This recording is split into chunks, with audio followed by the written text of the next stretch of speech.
warahmatullahi wabarakatuh. Selamat sore, salam sehat dan salam bahagia selalu. Berjumpa kembali kita di Desa Institut dalam program Sambel Desa, sama-sama belajar desa. Dan sore hari ini kita akan belajar bersama tentang topik pemberdayaan masyarakat atau pemberdayaan untuk kelompok masyarakat yang ada di desa.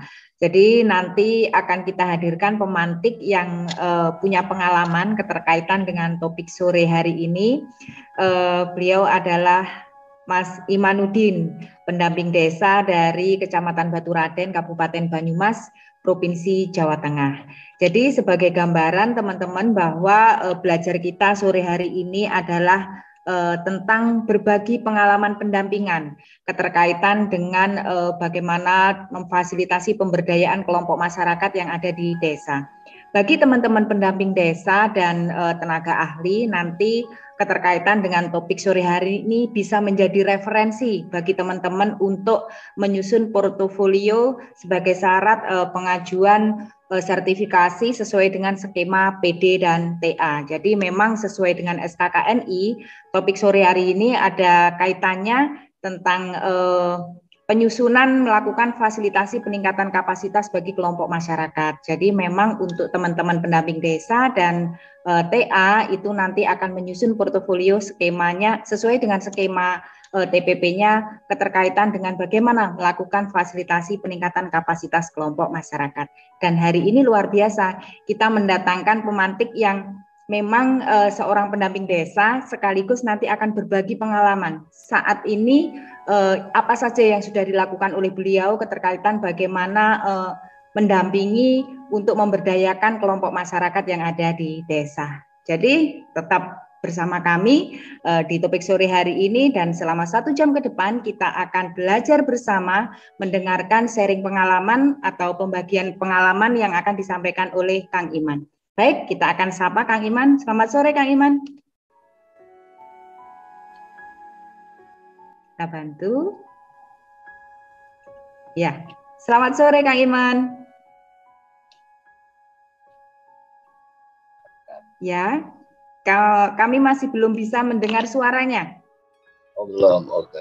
Sekarang sudah. Bisa ya, oke. Ya. Oke, selamat sore. Assalamualaikum warahmatullahi wabarakatuh. Waalaikumsalam. Mohon izin para senior-senior, para pemberdaya yang saya hormati. Di sini ada Mas Agus Priadi yang paling ganteng. Ada Pak Suwanto gitu ya. Selamat malam Pak Suwanto di Gorontalo, udah malam ya Pak ya. Iya, sudah menjelang. Terima kasih Pak Heri dikasih kesempatan untuk berbagi pengalaman. Insya Allah ini hanya bagian kecil, tentunya teman-teman yang lebih paham. Saya hanya kayak Mbak Heri itu saya dijebak aja sama Mbak Heri. Iya, pokoknya saya bidik teman-teman yang memang benar-benar sudah mengawal pemberdayaan yang ada di masyarakat. Jadi nanti bisa diberikan pengantar kelompok masyarakat mana yang sudah didampingi dan diberdayakan oleh Kang Iman. Monggo, forum ini milik panjenengan untuk berbagi pengalaman. Oke, terima kasih. Salam sehat Pak Fatur. Mohon izin. Begini, apa yang saya lakukan selama ini adalah kita ada 12 desa dan sudah hampir 6 tahun gitu ya, mendampingi 12 desa dan alhamdulillah saya merasakan Allah itu memberikan kemudahan. Yang pertama. Yang kedua adalah ini saya pertama mendampingi desa itu adalah saya menguatkan secara internal gitu ya, dan terhadap dampingan saya yaitu adalah Pemdes. Ini yang pertama saya lakukan gitu. Setelah itu kita masuk di tahun ke-45, kita mulai sedikit mulai melepaskan para aparatur desa itu untuk mulai mandiri mengelola dirinya sendiri. Selagi saya dari pendampingannya karena PLD sudah mulai tertata gitu, sehingga saya satu persatu yang tadinya kelompok-kelompok masyarakat itu tidak begitu diperhatikan porsinya, kita mulai mendekat. Ya, contoh yang paling mendekat adalah kemarin kami bareng-bareng dengan sivitas unsur gitu ya. Dan lagi-lagi kami diberikan kemudahan lagi gitu ya. Unsur datang dan beberapa kali sampai sekarang pun ada program namanya Kampus Merdeka gitu ya. Dan itu mendampingi Desa Pandak gitu ya. Ini hampir mau 6 bulan itu ya. 6 bulan itu untuk proses menjadi desa wisata. Di situ saya kumpulkan kelompok-kelompok apa sih yang ada di masyarakat yang bisa menunjang terbentuknya sebuah desa wisata. Jadi kami tidak bim salah bim, ujuk-ujuk kami minta ke bupati, minta SK, tidak.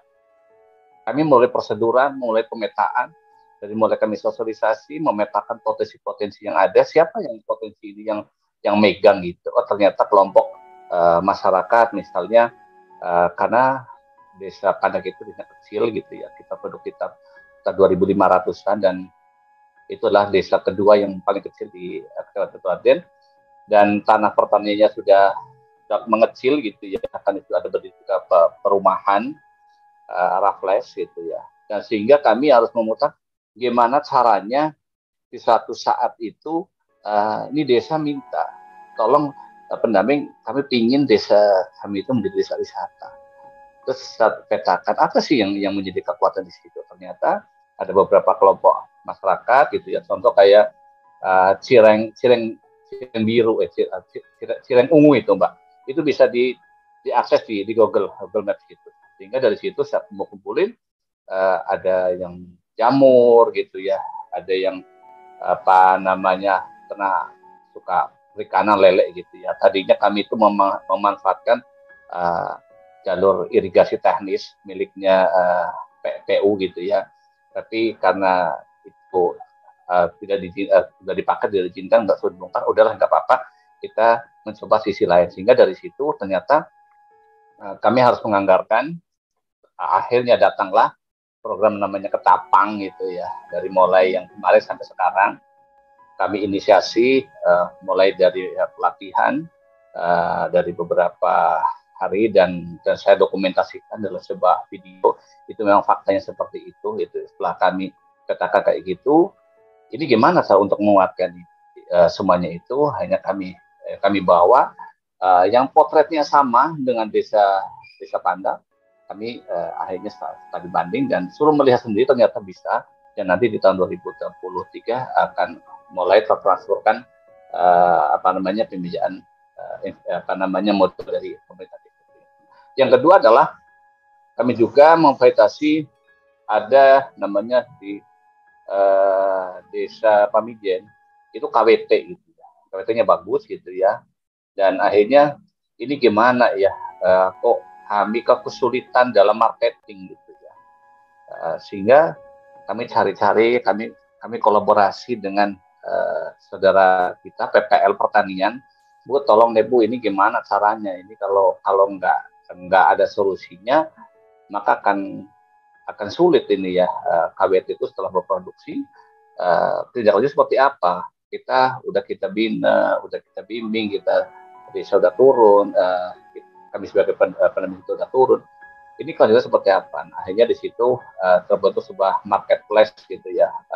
Itu cuma satu desa itu, satu kelompok di desa itu buat marketplace. Kalau pesan apa udah ada ya macam kayak WA grup lah, tapi itu udah lebih oke lah. Ternyata kalau ada apa-apa ya, oh ternyata kalau pesan di sini udah. Jadi akhirnya ekonomi sirkularnya di situ. Gitu. Berikutnya ada lagi di desa Kutasari itu sampah gitu ya, namanya Bang Inyong gitu ya, dan itu dikelola oleh perempuan gitu. Saya perhatiin ini gimana filosofisnya gitu. Akhirnya udah kayak gitu, aku pertemukan setiap kali ada kegiatan musran atau musdes, tolong itu diundang. Itu kelompok masyarakat yang membantu kita. Akhirnya oleh ketua kelompoknya Bang Inyong itu tadinya hanya cuma 1, 2, 3 rumah yang jemput sampah kayak gitu. Tapi dari jumlah sampah itu, gini aja Bu, kalau misalnya boleh nggak saya ikut mengedukasi, menginisiasi. Oh boleh gitu. Nah, akhirnya saya masuk gitu ya. Ini gimana caranya biar mudah mudah diterima. Ini tetap namanya membangun itu tidak boleh ada satu pilar pun ditinggalkan. Nah, akhirnya saya dekatkan dengan pemerintah desa, saya kolaborasikan, Pak, ini kelompok masyarakat ini butuh sentuhan agar semuanya teropeni. Akhirnya yang tadinya hanya mengelola yang Bang Inyong itu hanya kumpul-kumpul sampah-sampah gitu ya. Kalau di Bang Inyong itu misalnya Mbak Heri gitu ya, ingin usaha gitu, tapi nggak punya modal, dia akhirnya dibimbing, gini aja Bu, coba ngumpulin sampah gitu, terus nanti dikasihin ke Bang Inyong itu, ternyata Bang Inyong menangkap baik gitu ya. Di Bang Inyong itu butuhnya apa, mau jualan apa, oh pengen jualan bakso gitu ya, akhirnya modalnya berapa, ya udah, nah nanti dari situ sampah sampah yang dihasilkan dari proses dia jualan bakso itu, apa itu bentuknya organik atau non-organik, itu dikumpulin, nanti distorin ke Bank Sampahnya Inyong, nah nanti dapat berapa, dan duitnya seperti itu, jadi hanya ada perputaran lah. Terus yang untuk lagi yang di desa Rempoah gitu ya, itu dapetinnya adanya TPST oleh PUPR itu berawal dari sebuah transport depo gitu ya, di tepi jalan gitu ya. Dan tahun 2017 saya masih melihat, ini gimana kalau modelnya kayak gini, ini bukan menyelesaikan masalah ini, apalagi di tepi jalan besar, terus jalur itu adalah jalur wisata.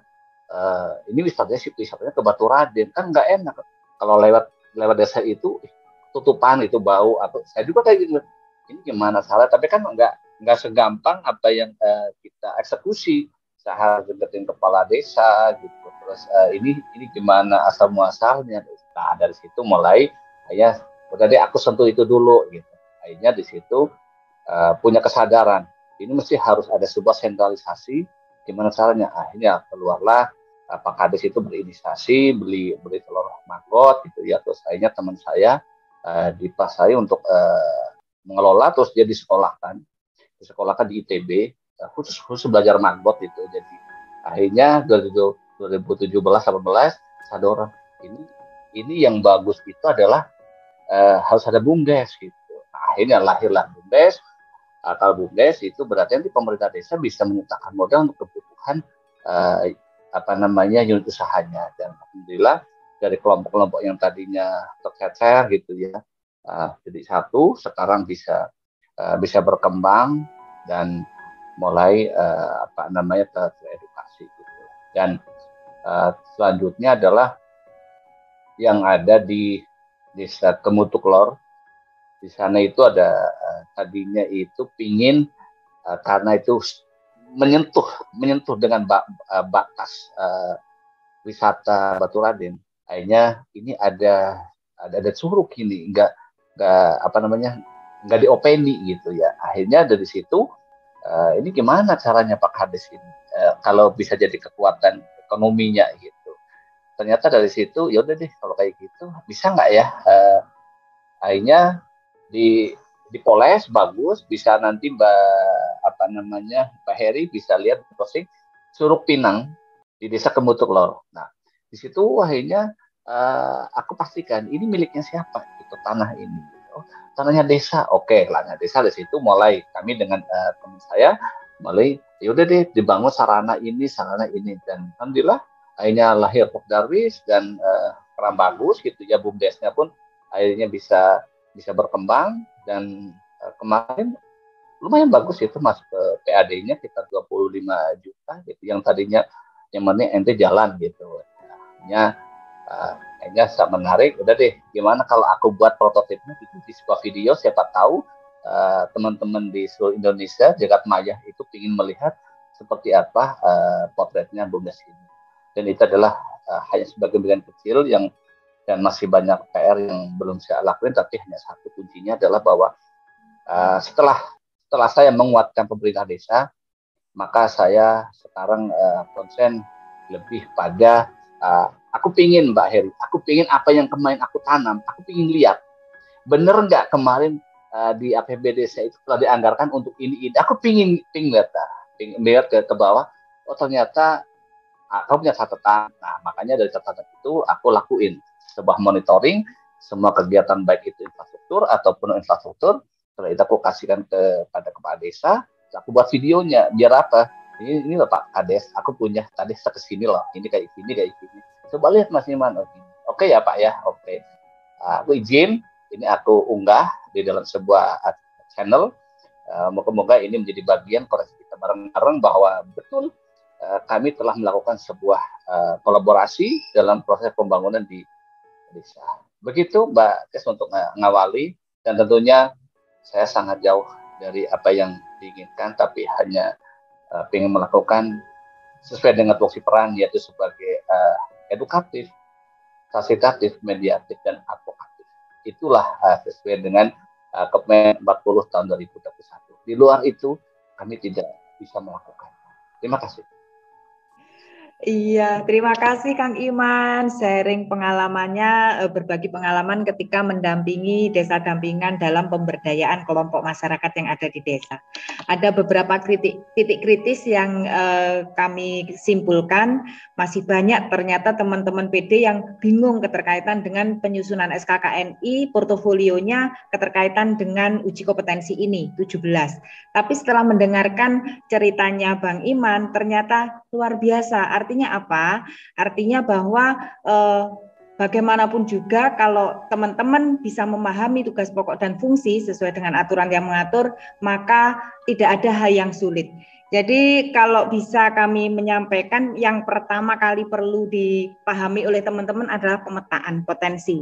Jadi kalau sudah bisa memetakan potensi yang dimiliki oleh desa dampingan, maka tidak sulit untuk kita melaksanakan tugas kita selaku pemberdaya, selaku fasilitator, keterkaitan dengan tugas kita. Jadi sekali lagi sharing pengalaman yang disampaikan oleh Kang Iman bahwa mampu melihat potensi yang dimiliki oleh desa, keterkaitan dengan desa wisatanya, kemudian dari desa wisata itu pasti ada kelompok-kelompok masyarakat yang berpengaruh. Nah, itulah yang disenggol oleh Kang Iman untuk menyampaikan bagaimana memberdayakan kelompok masyarakat yang ada di sekitar desa wisata yang dikelola oleh desa. Luar biasa, sangat jeli, dan itu mungkin bisa menginspirasi teman-teman kita yang lain, baik PD maupun TA di tingkat kabupaten.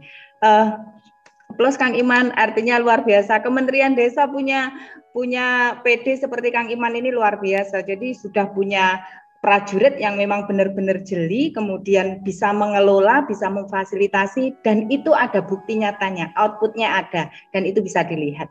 Matur suwun Kang Iman. Ya, oke, kita akan buka forum diskusinya sekarang. Jadi monggo nanti keterkaitan dengan pemberdayaan kelompok masyarakat bisa sharing bagaimana cara mengelolanya, yang jelas diunjuk kerjanya teman-teman PD dan TA di uji kompetensi ke-17 itu ada elemen kompetensi untuk merencanakan fasilitasi kelompok masyarakat dan melakukan fasilitasi kelompok masyarakat. Bagaimana mungkin teman-teman bisa merencanakan kalau tidak tahu potensi yang dimiliki? Itu titik kritisnya. Baik, sudah ada yang raise hand, kita beri kesempatan untuk Mas Fatur. Ya, saya bantu dari sini Mas Fatur mungkin, atau bisa langsung dibuka? Oke. Langsung Mas. Belum bisa. Oke.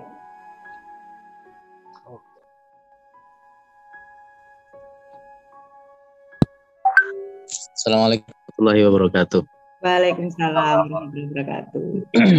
Terima kasih Mbak Tias, terima kasih pemantik pada sore hari ini yang sangat baik sekali terkait dengan bagaimana cara memberdayakan kelompok-kelompok masyarakat.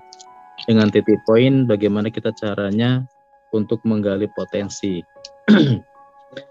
Nah, permasalahannya adalah langkah-langkah apa yang sering kita lakukan itu. Kadang juga kan kita agak kesusahan ketika menentukan sudah melihat potensi SDA dan juga potensi SDM, kita kesulitan harus mulai dari mana ini.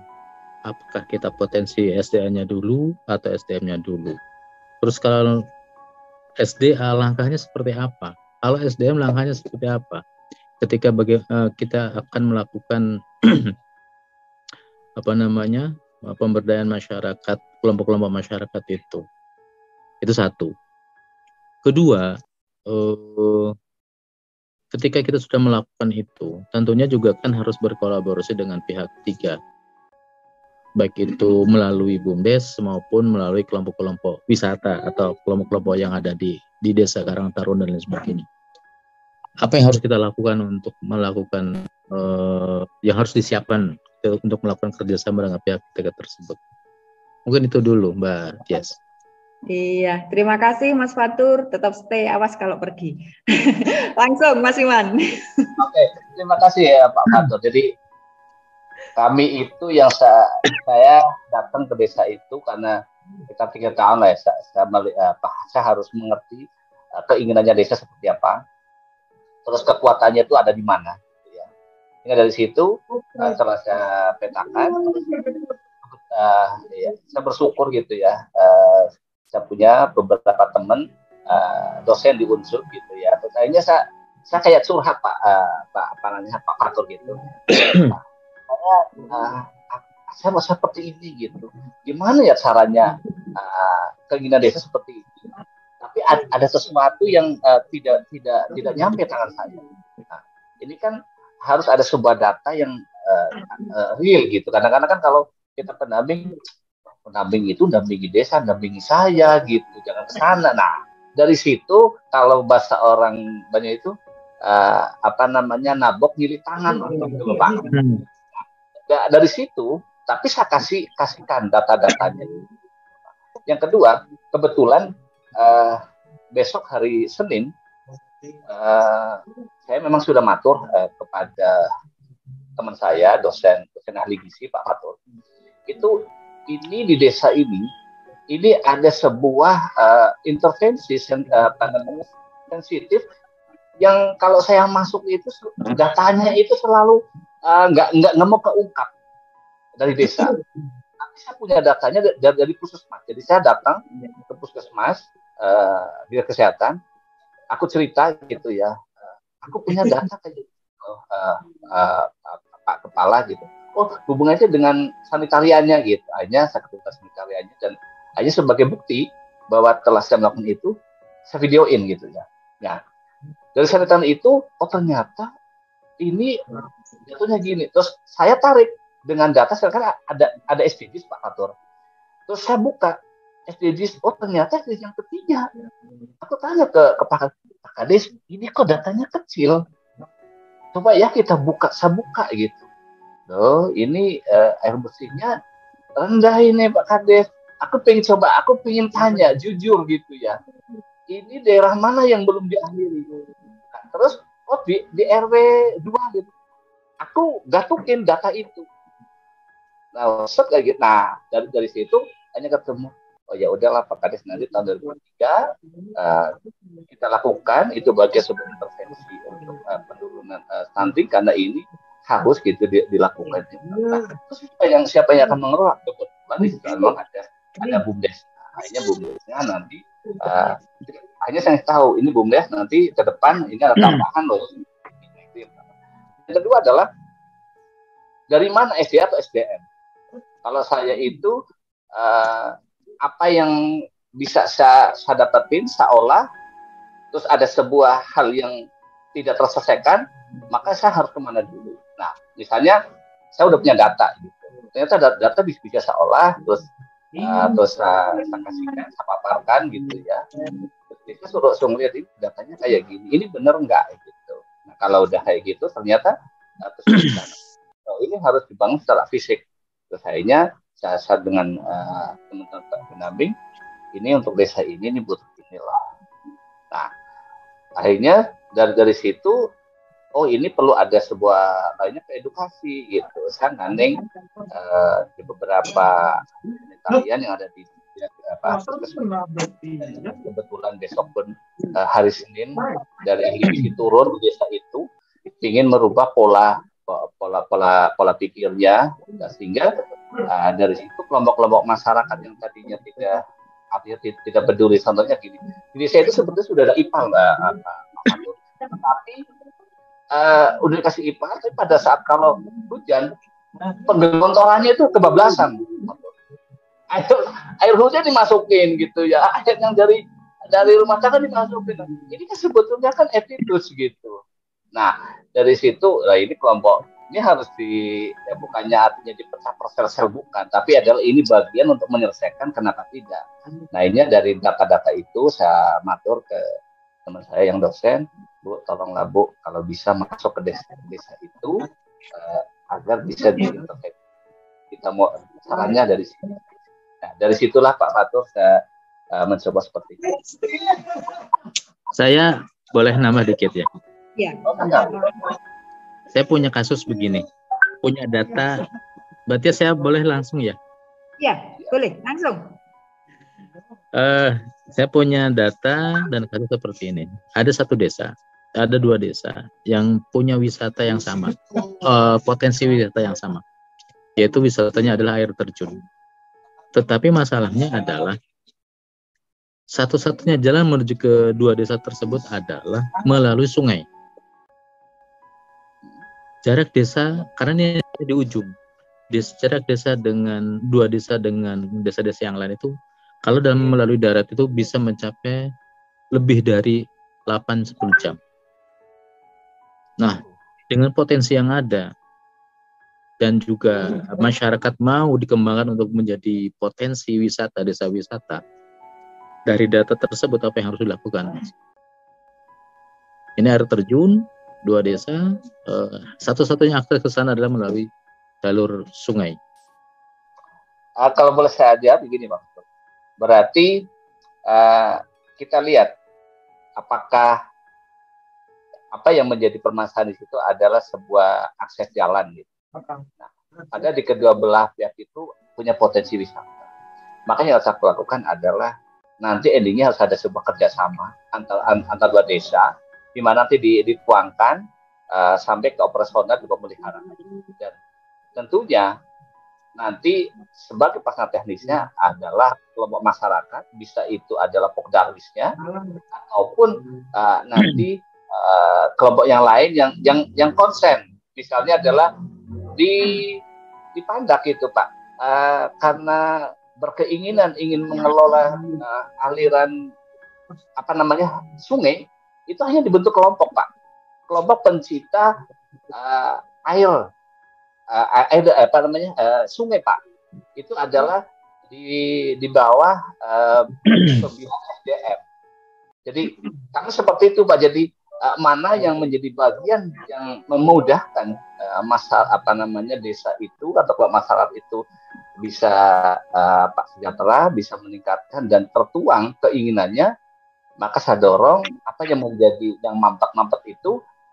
Kadang saya rasa beberapa teman itu di dinas ataupun kepada kayak yang kemarin saya lakuin adalah kaitannya dengan kelompok-kelompok masyarakat itu yang terhadap kesehatan penanganan stunting, itu saya hanya langsung ilmu kepada kepala Dinperkim, sebetulnya itu yang namanya intervensi sensitif menurut dinas itu seperti apa, sehingga kami yang sebagai pendamping yang notabene-nya dikendalikan oleh Proses Pemberdayaan Desa itu bisa pas, sehingga semuanya itu dalam satu koridor, bahwa desa juga melaksanakan prioritas nasional, juga prioritas pembangunan daerah Kabupaten Bandung. Seperti itu Pak yang saya lakuin.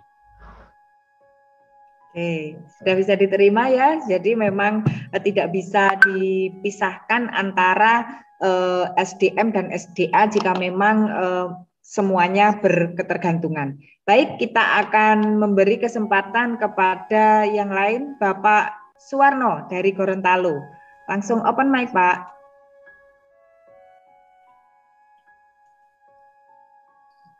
Oke, monggo Pak Suwarno.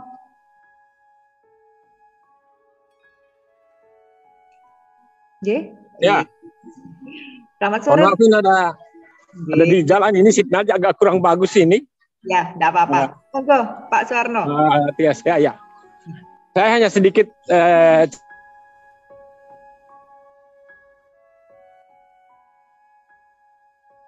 ya, mohon maaf, terputus. Sambil tunggu Pak Warno ya, Pak Heri.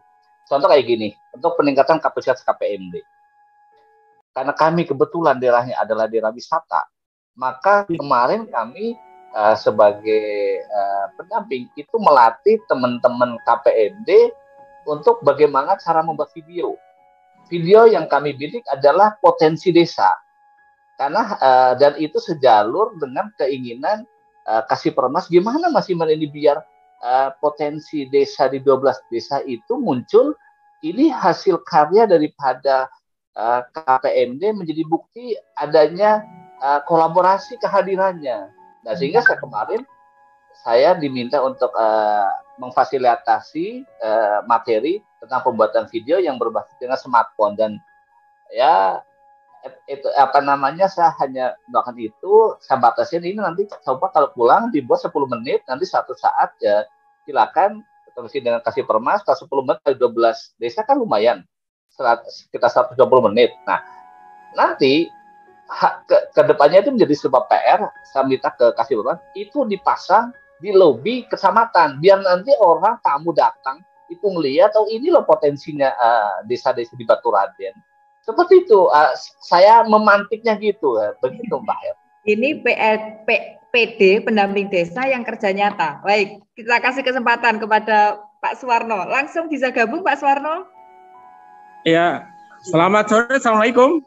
Dengar suara saya? Pak Warno, sehat. Ya.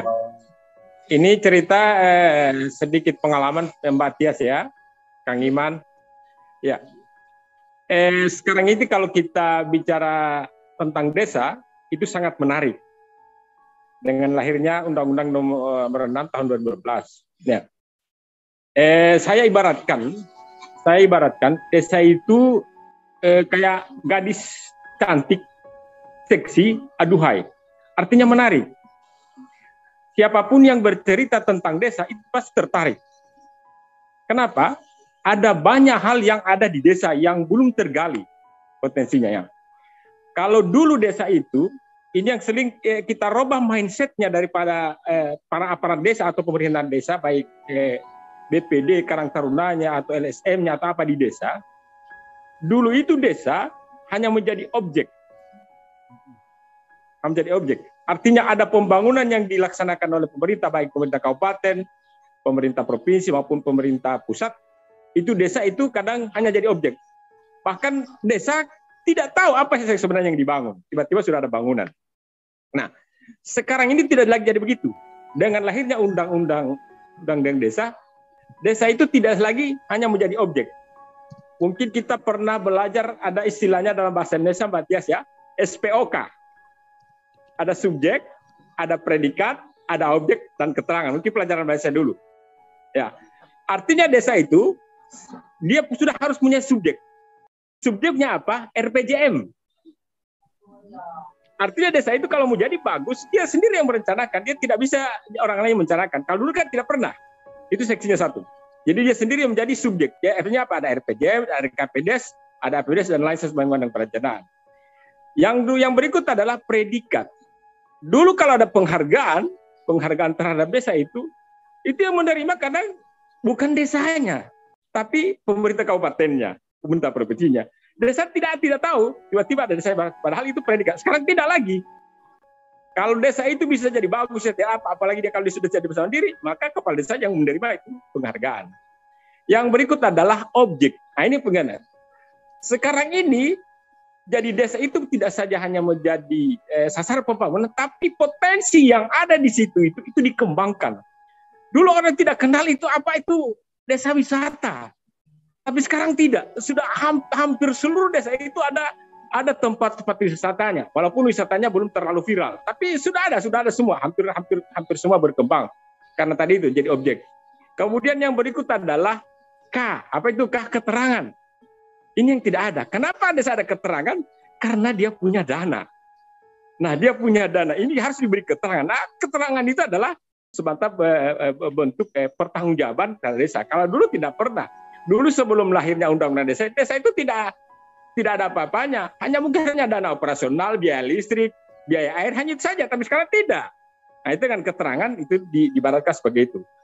Ini yang mindset yang selalu kita robah kepada kelompok-kelompok masyarakat di desa, bahwa kalau desa ini mau maju, mau mandiri, harus desa itu sendiri yang akan merencanakan dengan memanfaatkan seluruh potensi yang ada di desa itu untuk dikembangkan. Jadi saya pikir itu, jadi ini memang dengan lahirnya Undang-Undang Desa itu banyak melahirkan, meningkatkan, kita tahu persis bahwa tujuan pembangunan desa itu kan ada meningkatkan kualitas hidup, meningkatkan layanan publik, kemudian penuntasan kemiskinan, dan yang terakhir adalah masyarakat menjadi subjek dari pembangunan, tidak lagi menjadi objek. Artinya mereka sendiri yang menjadi merencanakan. Mungkin itu hanya beberapa pikiran saja yang bisa di-share di sini Mbak Tias, Kak Iman, sebagai tugas-tugas kita di pendampingan yang penuh tantangan dan menarik.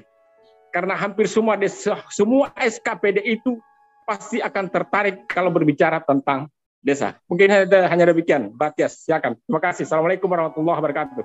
Waalaikumsalam warahmatullahi wabarakatuh. Terima kasih Pak Suwarno. Baik, jadi apa yang disampaikan oleh Pak Suwarno itu adalah sinergi bahwa perlu kita pahami bersama.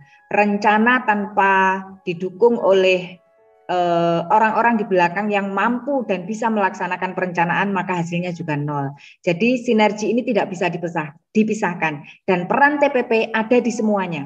Proses perencanaan RPG-nya juga ada, per tahunan juga kita terlibat, pelaksanaannya pun juga kita ikut mengawalnya. Jadi sama seperti yang sudah disampaikan oleh Kang Iman, apapun peran Kang Iman tadi ketika berbagi pengalaman untuk proses pendampingan pemberdayaan, pasti semua berakar dari RPG yang dimana potensinya juga sudah ada di RPG itu. Jadi actionnya, ini yang dilaksanakan oleh Kang Iman adalah actionnya. Seperti yang disampaikan oleh Pak Warno, desa itu adalah wanita cantik yang bagaimana cara memolesnya itu tergantung dari desanya itu sendiri dan disentuh oleh tenaga-tenaga pendamping yang ditugaskan oleh kementerian untuk ikut memoles desa tersebut. Luar biasa. Matur suwun Pak Suwarno. Ada tambahan Kang Iman? Langsung.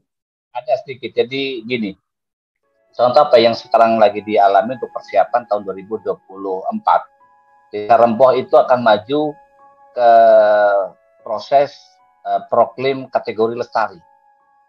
Nah, kemarin kami kumpul dengan Pemda, dengan proklim, dengan Dinas DLH, apa yang menjadi PR ke depan untuk menuju ke proklim lestari. Ternyata itu satu, harus punya binaan 10 desa untuk menuju ke proklim, yang pertama.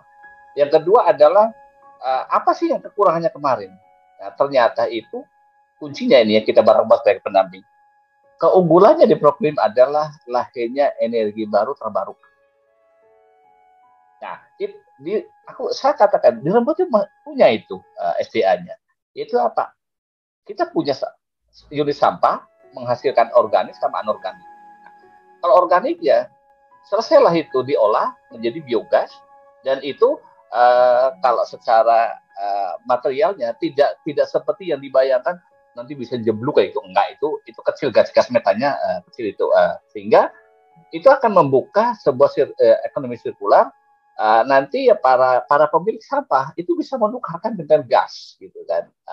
Nah itu yang kemarin saya matur ke kepala desa, ayo Pak, kita selesaikan bareng-bareng. Ini adalah nilai terbesar untuk menuju ke sana adalah energi baru terbarukan.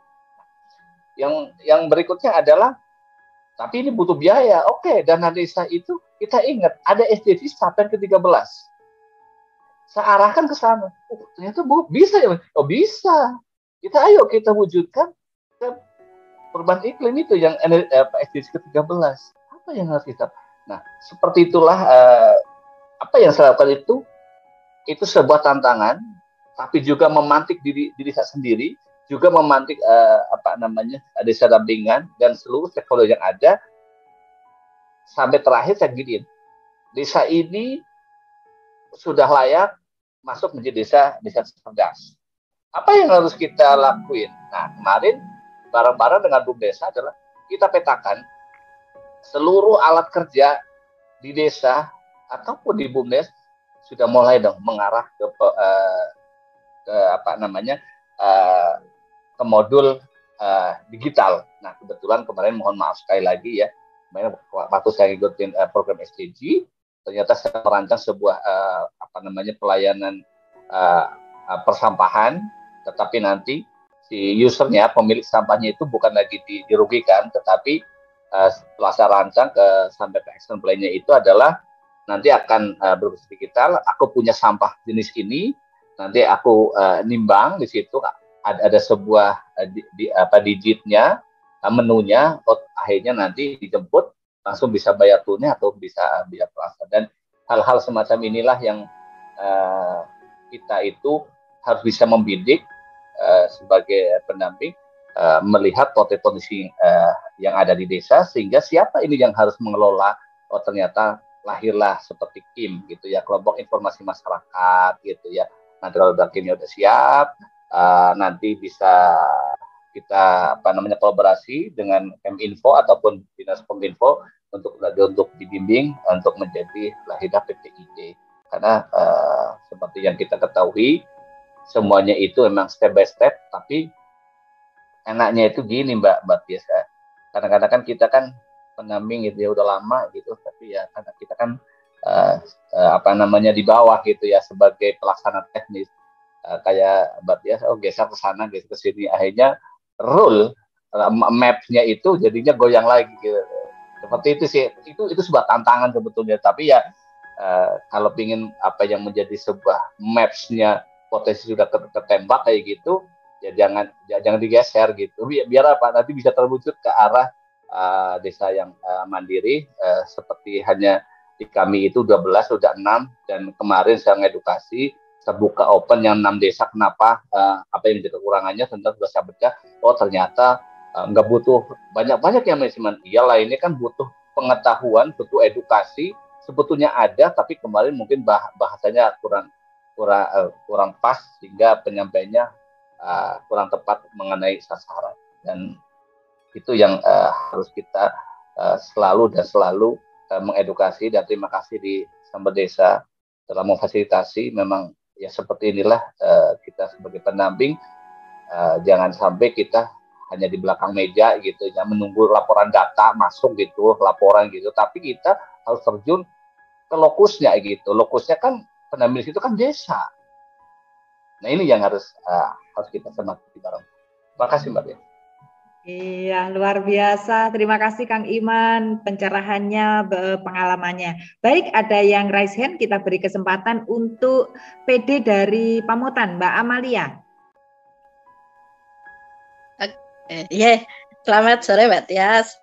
Sore Mbak Amalia. Terima kasih ya atas waktunya. Ini menarik sekali kayaknya sore hari ini terkait dengan pendampingan pemberdayaan masyarakat. Sama seperti yang disampaikan oleh Pak Warno, bahwa saat ini memang desa menjadi sosok yang penuh dengan pesona, begitu.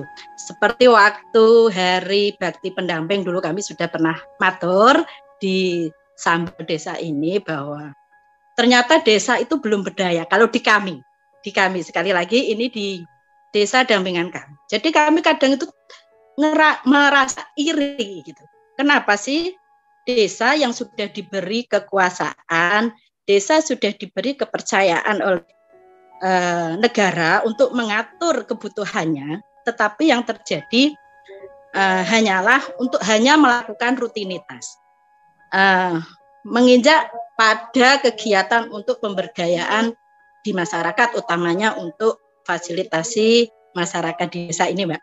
Seperti contoh di desa dampingan kami ini sebenarnya ada potensi yang luar biasa untuk kemajuan wisata. Tapi karena memang itu tanahnya itu masih milik pribadi begitu.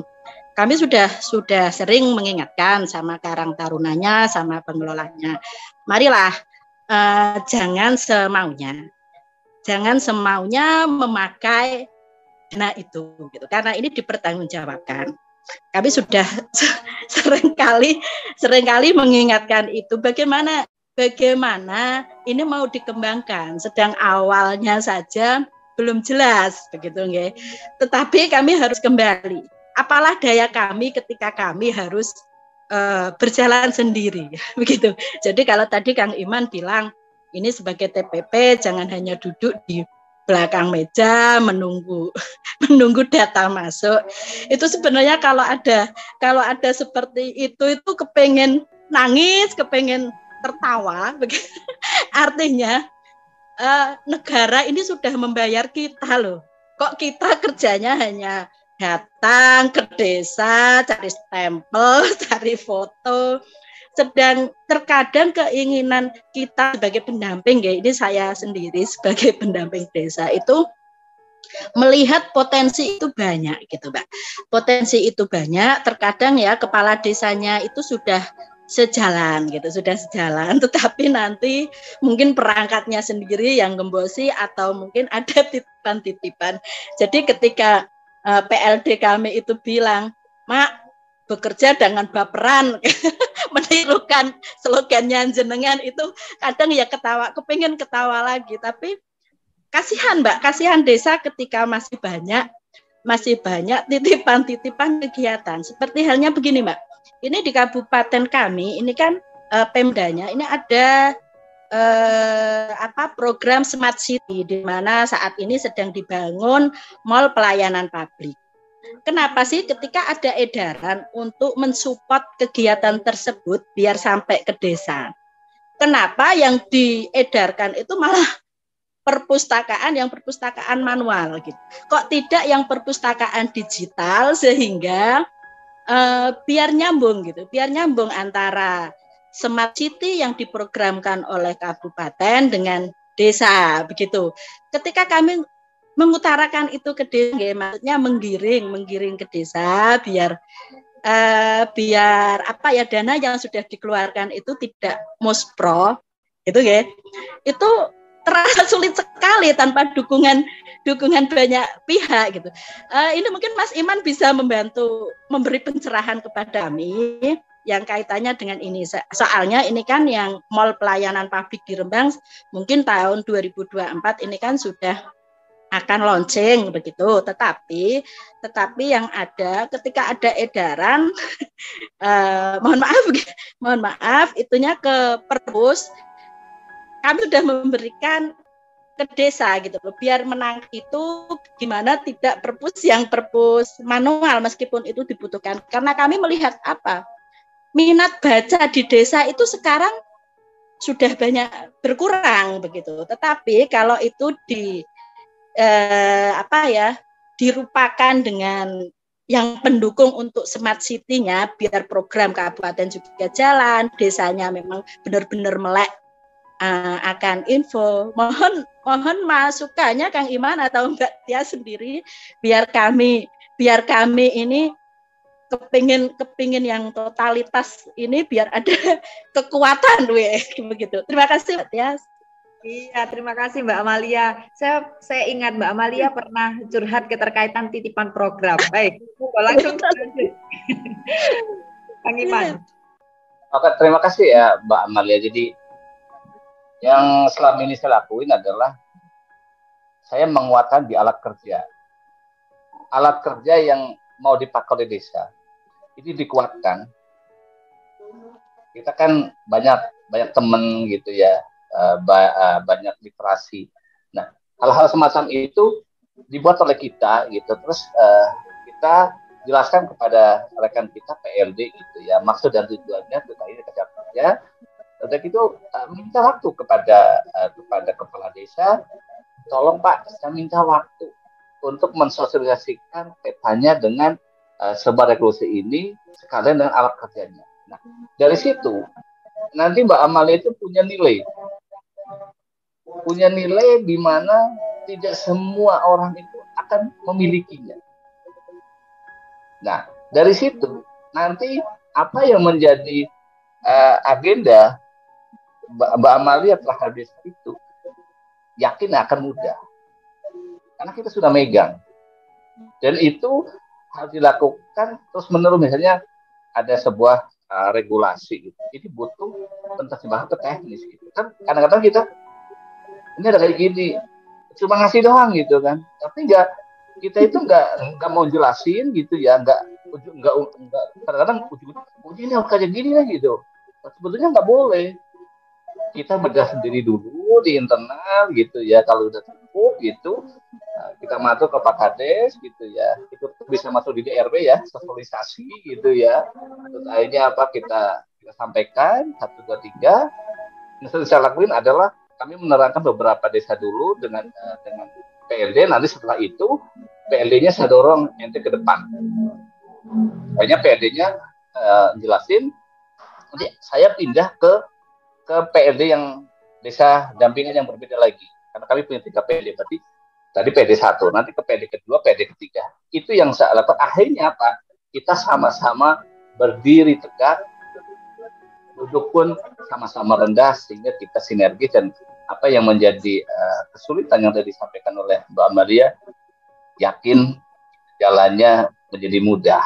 Dan sebuah intervensi, kaitannya dengan dana program dari kementerian, baik dari Kemendes ataupun dari kementerian yang lain, sehingga akan terselesaikan. Dan tentunya itu adalah bagian kita satu tim, kita saling menguatkan. Cukuplah kalau ada sesuatu yang berbeda, itu bagian milik internal. Tetapi tidak bolehlah itu menjadi keluar. Ini yang kadang-kadang kita lupa. Begitu. Ya, jadi kadang-kadang begini ya Kang Iman ya. Ketika kami sudah menyatukan persepsi dulu kan dengan PLD. Jadi seperti ini nih. Ini teman kepala desa ini kan sudah mau memasuki tahun keempat pemerintahannya, begitu. Tetapi memang ada kemarin kegiatan Corona itu yang menyita banyak anggaran masuk ke sana. Jadi ini langkah awal kali kemarin kami sama-sama teman PLD sudah bismillah la haula, ayo kita satukan persepsi dulu. Kita harus mengingatkan kepada kecamatan bahwa kita ingatkan bahwa RPJMDes-nya visi misi kepala desa ini masih banyak yang belum tersentuh. Ketika desa ini masih menampung titipan-titipan dan hanya kegiatan rutinitas yang terdanai,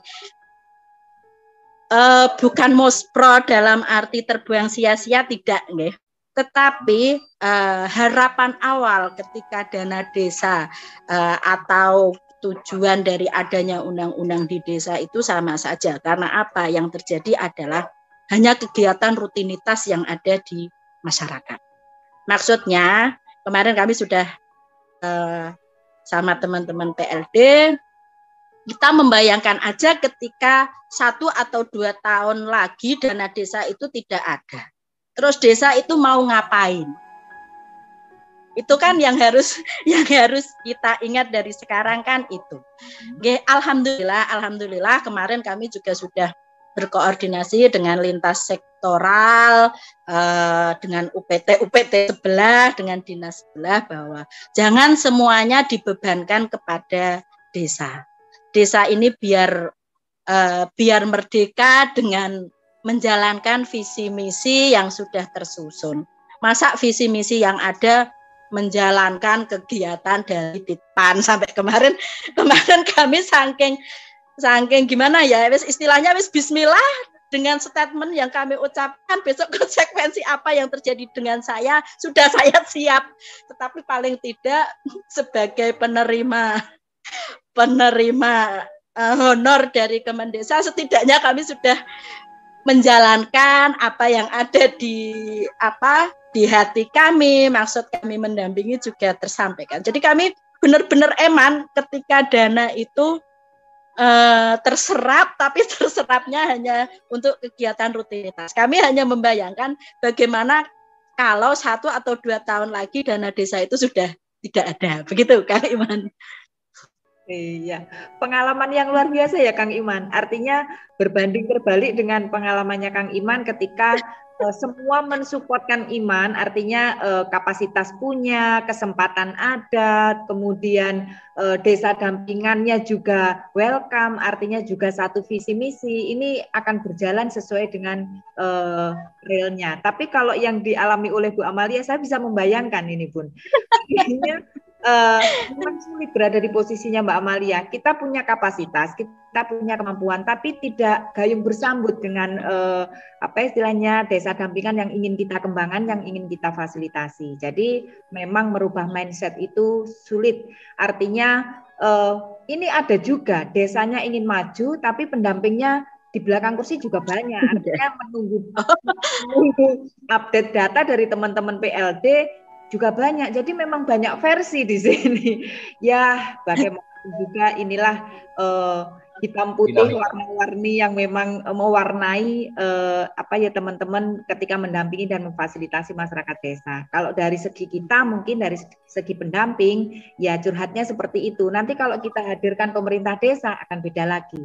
Jadi pemerintah desa pasti akan bercerita pendamping saya luar biasa gini-gini. Pendamping saya minta tinggal tanda tangan juga ada.